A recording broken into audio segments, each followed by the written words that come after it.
The wheat border is very important to me and my family. We've been farming in the Brookdale area in Manitoba for 3 generations.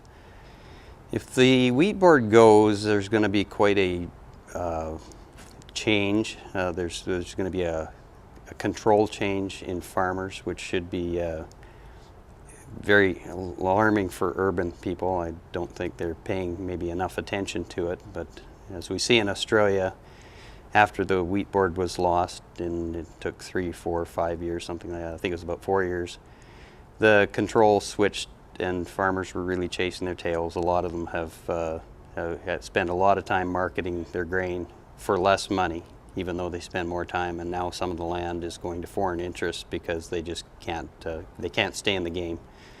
For urban people there, again, that should be really alarming. They'll pay tax dollars trying to prop up what's left, and they'll also pay more for food as the control is taken out of it.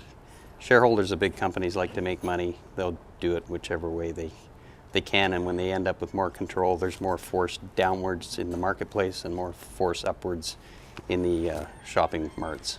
I think it's trying to satisfy an ideology, and it's not a move for the greater good. It's going to be very hard on rural communities and pretty well every segment of societies.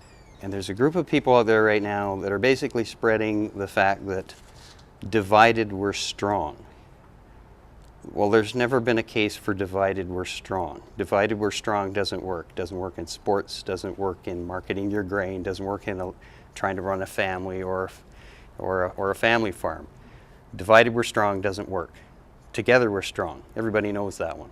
That's what the Canadian Wheat Board does for us. The industry, they try and create a monopoly in grain buying. They try and create monopoly in fuel. They try and create monopoly in chemicals and fertilizers.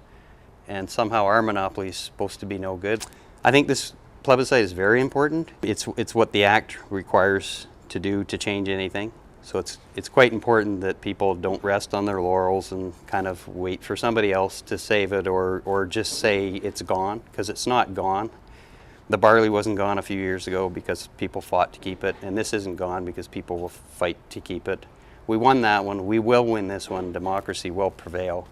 It's just a matter, this one's going to be a little tougher, that's all. The deck is stacked a little bit more against us, so we need to stay strong and keep together and keep that collective that we've had for years.